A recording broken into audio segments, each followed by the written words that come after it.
Sadia, and today I'm going to be informing you guys about Yemen. So when I was younger, my uncle, this was about 15 years ago, my uncle told me about Yemen, and he used to tell me stories about Yemen all the time. Like, it's such a beautiful place. At the time, it was a beautiful place, but right now there's a war going on, so everything's mostly destroyed and not as it used to be before. But there was a place called Old Sana, and that's one of the places that travelers used to go to a lot because for the views, everything was green and there were a bunch of gardens. It was located around the mountainside, and it was just a very beautiful place. Another thing I want to tell you about Yemen is that it is a beautiful place. It's a beautiful place, and the people are so welcoming. Like, travelers really like to go there because the people are extremely welcoming. My purpose today is to inform you guys about the culture of Yemen, and I want to teach you guys about the etiquette, greetings, and customs of Yemen. The sources I've cited today are Scholar Etiquette, Yemen Dining Etiquette, Crossing Culture, Yemen Culture, Customs, and Etiquette, and Wolf de Martin, Yemeni Dress, Photographing, the Yemen Culture, and Customs. So you guys all might be wondering, why am I telling you guys about Yemen? So related to business, or even if you want to go visit Yemen someday, it's very good to know about these things. Or even if you want to build a relationship with the people of Yemen, it's very good to know about the following things that I'm about to tell you. So let's get into etiquette. So dining, most conversations occur before the meal, and the seating is very different compared to here because everybody sits on the ground on cushions, and the corners are meant for the honoring guests. So where the honoring guest is, they get to sit in the corners.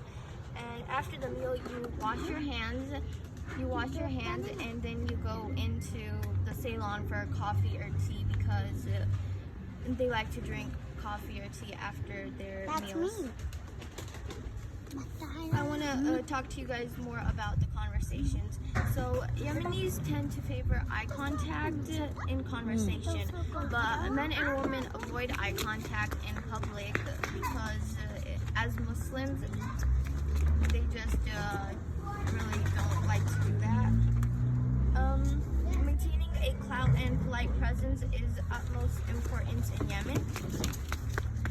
Overall, the conversation is relaxed, calm, and courteous. The length of personal space depends on your conversation with another person. So if you know the person very well, like over here, if you're best friends with a person, you wouldn't mind getting into their personal space. But if you don't know the person, like you barely met the person, then you should stay at least an arm's length apart. And now let's get into greetings. So light handshake is formal for greetings. Men and women are very similar when it comes to greetings.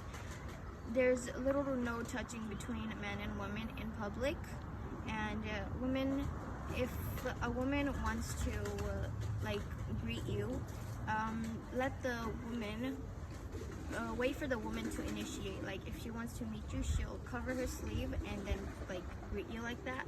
But if not, then you shouldn't initiate from the start. Formal words for greetings are Assalamu alaikum, which means, it's in Arabic, and it means peace be upon you. And in response, you should say Wa alaikum assalam, which means peace be upon you as well. Regular greetings. So regular greetings. Yemenis demonstrate. He's like, oh, I need to listen to it. Yemenis demonstrate